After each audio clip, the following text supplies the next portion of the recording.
सभी का स्वागत है एक बार फिर से मेरे चैनल में।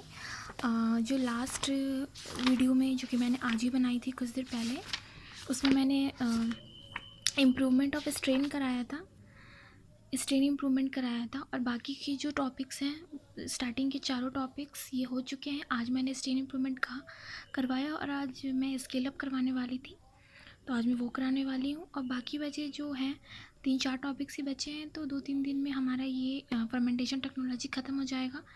फिर हम प्लांट टिश्यू और एनिमल टिश्यू कल्चर स्टार्ट करेंगे, जो कि कॉम्पिटिटिव पॉइंट ऑफ व्यू से बहुत इंपॉर्टेंट है।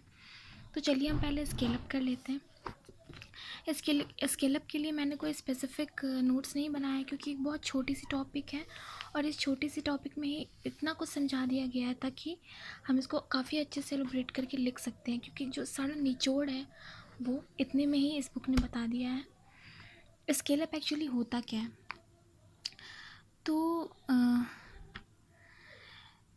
The phenomenon of developing industrial fermentation process in stages is referred to as scale up.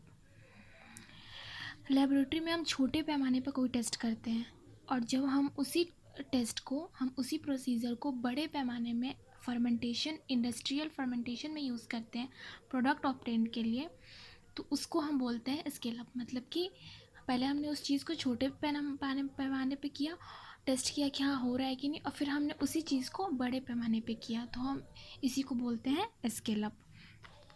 Scale up is necessary for implementing a new fermentation technique developed and using mutant organism. अब हम बड़े पैमाने पर fermentation कर रहे हैं, हमें कोई म्यूटेंट, मतलब कि कोई जैसे कि हमने अभी पढ़ा था इम्प्रूव्ड स्ट्रेन, हमने कोई इम्प्रूव्ड स्ट्रेन लिया। अब हम उसको कैसे पता करेंगे कि वो प्रोडक्ट सही अमाउंट में दे रहा है?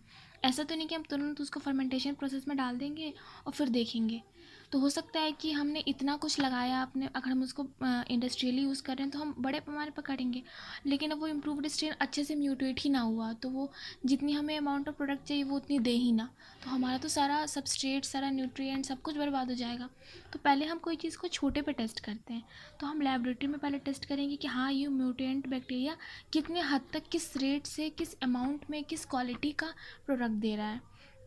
और फिर हम उसको बड़े पैमाने पे करेंगे ताकि हमारा कोई वेस्टेज ना हो, हमारा कोई टाइम कंज्यूम ना हो, हमारी कोई बर्बादी ना हो, हमारा कोई पैसा ना जाए, है ना। तो ये और उसके बाद से न्यू टेक्निक भी डेवलप कर सकते हैं। जैसे कि फर्मेंटेशन में हमें कोई चीज़ में बहुत ज़्यादा वक्त लग रहा है, हम उसको छोटे पैमाने पर देखेंगे कि अरे इस चीज़ को हम ऐसे भी कर सकते हैं। पर अगर हम इसी चीज़ को फर्मेंटेशन इंडस्ट्री में, जो फर्मेंटेशन होता है उसमें अप्लाई करें, तो हो सकता है कि कुछ गड़बड़ हो जाए तो हमें उल्टा ही इफेक्ट पड़ जाए। तो वहाँ पे तो क्योंकि लार्ज क्वांटिटी में है तो हमें नुकसान भी बहुत होगा।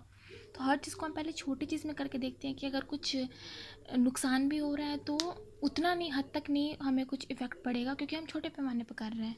तो इसलिए जो स्केल अप है वो बहुत इंपॉर्टेंट है म्यूटेंट ऑर्गेनिज्म को फर्मेंटेशन में यूज़ करने के लिए या फिर कोई न्यू टेक्निक को डेवलप करने के लिए।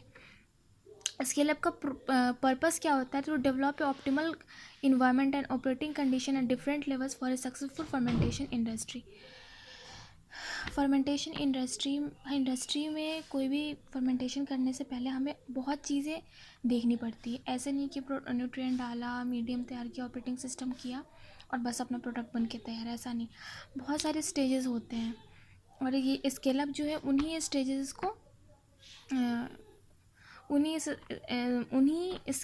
जो स्टेजेस है उनके सक्सेसफुल होने में हेल्प कराता है। स्केल अप के थ्रू हम जानते हैं कि हमें किस स्टेज पे कैसे वर्क करना है, हमें कैसा ऑपरेटिंग कंडीशन देना है, कैसा पीएच देना है, कैसा टेम्परेचर देना है, क्योंकि हम ये सब चीज़ छोटे पैमाने पे करके देख चुके होते हैं। जो हमारा कन्वेंशनल स्केल अप होता है, मतलब वो स्केल अप जो जनरली हम स्केल अप प्रोसीजर करते हैं, जो हम हमेशा से करते आ रहे हैं, उसमें लगभग 3 या 4 स्टेजेस होती हैं, या फिर आप उसको स्केल्स भी बोल सकते हो।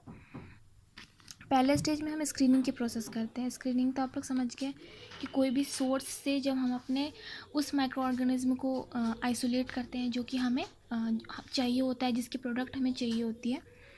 तो पहले स्टेज में हम क्या करते हैं, स्क्रीनिंग के थ्रू उस माइक्रो ऑर्गेनिज्म ऑफ इंटरेस्ट को हम निकाल लेते हैं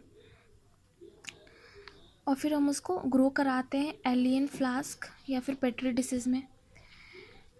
उसके बाद जो नेक्स्ट स्टेज होता है उसमें हम उसको हम बोलते हैं पायलट प्रोजेक्ट। अब पायलट प्रोजेक्ट क्या होता है, इसमें हम क्या करते हैं, पायलट प्रोजेक्ट क्यों किया जाता है कि to determine the optimal operating condition for a fermentation process with a capacity of 5 to 200 litre. 5 से लेके 200 लीटर के बीच में जो भी फर्मेंटेशन का प्रोसेस हो रहा है, मतलब वैसे फर्मेंटर जो कि 500 से 200 के लीटर के बीच में है, और उनमें जो भी फर्मेंटेशन का प्रोसेस हो रहा है उसमें हम किस तरह का ऑपरेटिंग सिस्टम अप्लाई करें कि हमें ज़्यादा से ज़्यादा अमाउंट ऑफ यील्ड मिले, हमें प्रोडक्ट मिले। ये हम second stage of scale up में होता है। फिर जो फाइनल स्टेज होता है उसमें क्या करते हैं कि अब सब कुछ सेट हो चुका है, अब जो हमने काम छोटे पैमाने पे किया है, जो हमने लेबोरेटरी में किया है, अब हम उसको फर्मेंटेशन में कर देंगे। तो ये हुआ स्टेजेस ऑफ स्केल अप। और सबसे ज़रूरी एक चीज़ है, ये जो जनरल चीज़ दिया हुआ है कि जब हम लेबोरेटरी में कोई भी चीज़ करते हैं तो हमारा मेन एम रहता है कि पर यूनिट टाइम हमें कितना प्रोडक्ट मिल रहा है। पर जब हम उस चीज़ को फर्मेंटेशन में करते हैं इंडस्ट्री लेवल पे, तो हम देखते हैं कि सिर्फ प्रोडक्ट फॉर्मेशन ही हमारा मेन एम तो होता ही है, लेकिन उसके अलावा और भी बहुत सारी चीज़ें होती हैं, जैसे कि हमारा कॉस्ट कितना लग रहा है, हमारा टाइम कितना लग रहा है, कैपिटल इन्वेस्टमेंट है, हमें कितना प्रॉफिट हो रहा है, कितना, ये बहुत सारी चीज़ें देखनी होती हैं। तो अगर कोई एक इंडस्ट्रियल बायोटेक्नोलॉजिस्ट को ये चीज़ का ध्यान रखना चाहिए कि प्रोडक्ट फॉर्मेशन के साथ साथ वो कॉस्ट इफेक्टिव मैनर में भी वो फर्मेंटेशन की प्रोसेस होनी चाहिए, ताकि उससे ज़्यादा से ज़्यादा प्रॉफिट हो और कम नुकसान। तो ये थी हमारी स्केल अप की प्रोसेस। आई होप आपको समझ में आया हो स्केल अप, और थैंक यू सो मच मेरी वीडियो देखने के लिए। मैंने आज ही एक और वीडियो डाली है, इम्प्रूवमेंट ऑफ स्ट्रेन, वो भी बहुत ही इंपॉर्टेंट टॉपिक है कम्पिटिटिव पॉइंट ऑफ व्यू से, आप उसको देख सकते हो। And if you like my video please like share and subscribe, ताकि मेरा भी थोड़ा मोटिवेशन बढ़े और मैं नई नई वीडियोस आप लोग को डालती रहूँ।